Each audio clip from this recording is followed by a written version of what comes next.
Bonsoir à tous, bienvenue à ce flash d'information.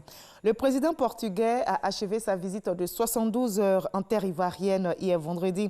Son séjour a été couronné par la signature d'accords bilatéraux portant notamment sur la promotion et la protection des investissements. Et comme vous le voyez sur ces images, les opérateurs économiques portugais ont été invités à s'établir dans notre pays et les perspectives sont bonnes. Des entrepreneurs faisant partie de la délégation du président portugais ont été reçus par le vice-président Daniel Cablan-Duncan, qui a également échangé avec des maires et des consuls venus de ce pays du sud de l'Europe. Dans l'actualité également, la Côte d'Ivoire s'inspire des modèles de réussite pour la mise en œuvre de sa politique de développement. Pays visé comme modèle de développement, la Corée du Sud qui avait dans les années 60 les mêmes niveaux de croissance que la Côte d'Ivoire. Une rencontre s'est donc tenue à Abidjan pour tirer des leçons et apprendre les recettes du succès des Sud-Coréens.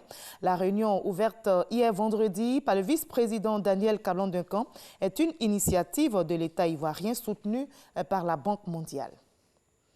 Les Sénats d'Afrique et d'Europe ensemble pour affronter les maux qui minent les deux continents. C'est l'une des décisions majeures de la 20e réunion de l'Association des Sénats d'Europe. Et les sénateurs africains étaient les invités spéciaux de ces assises. Notez que 7 nations africaines étaient représentées, dont la Côte d'Ivoire. Michel Digré est notre envoyé spécial à Paris. C'est la première fois que des délégations sénatoriales africaines sont invitées à une session de l'Association des Sénats d'Europe. Le président du Sénat français donne les raisons de ce rapprochement. En Europe, l'Afrique, pourtant si diverse, est parfois perçue, et trop souvent perçue, comme une agrégation de crise. En Afrique, l'Europe est parfois considérée comme une forteresse repliée sur elle-même. Si nous n'y prenons garde, l'Europe dans son ensemble risque de prendre ses distances avec l'Afrique et l'Afrique avec l'Europe. Pour les différents intervenants, il est plus que nécessaire d'intensifier la collaboration entre les Sénats d'Afrique et ceux d'Europe pour faire face aux défis communs. Parmi ces défis, il y a bien sûr celui de la démographie, ascendante en Afrique, déclinante en Europe. Concernant la lutte contre l'immigration irrégulière, l'un des thèmes de ces assises, le président du Sénat ivoirien a présenté les actions initiées par l'État de Côte d'Ivoire pour juguler ce fléau, mais aussi réinsérer les migrants ivoiriens rapatriés d'Europe. Des mesures importantes ont été prises pour accueillir et réinsérer tous ces migrants. Quelques initiatives internationales accompagné par l'Union européenne. Ce projet, avec un coût de 2,7 millions d'euros, soit 1,7 milliard de francs CFA, pour la période de 2017 à 2020, a enregistré au mois de mai 2017 à juillet 2018 la prise en charge de 2668 migrants qui ont bénéficié d'un pécule de 248,20 € pour leur retour. La réunion de l'Association des Sénats d'Europe est une occasion d'échange sur un thème d'actualité parlementaire ou institutionnelle. L'État de Côte d'Ivoire est conscient de ce fléau qui mine le continent actuellement, ce fléau qui est la migration. Et nous avons eu des discussions très fructueuses avec les sénateurs européens.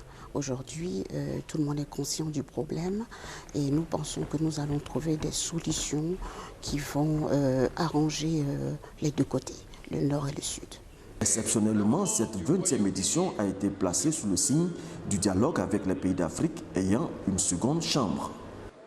Et dans l'actualité sportive, la CAN 2019 qui aura lieu dans quelques jours, la Côte d'Ivoire y participera. Justement après sa première victoire pleine de promesses contre les îles Comores, les éléphants ont concédé une défaite 1-0 face à une équipe accrocheuse de l'Ouganda. L'unique but de Farikou Miya a permis à l'Ouganda donc de remporter ce match de préparation.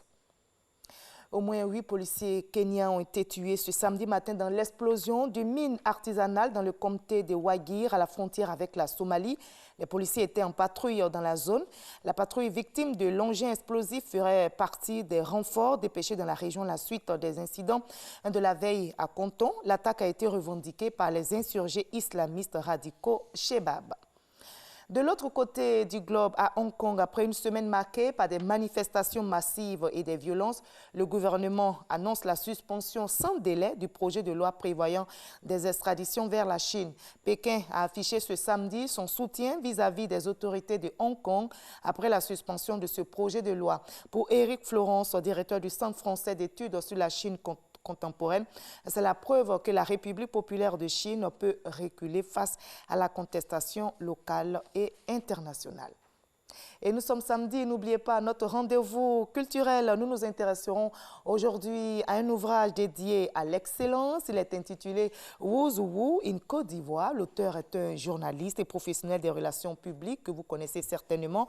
Michel Russell-Lauré est également le président de l'Association pour la promotion de la presse économique et financière en Afrique. Son œuvre est une sorte de vitrine révélatrice des femmes et des hommes qui contribuent au rayonnement de notre pays. Mais comment s'est faite la sélection de ces 70 personnalités qui figurent dans son ouvrage et surtout, quelles sont les retombées ou les enjeux pour notre pays? On en saura davantage dans le 20h. À tout à l'heure.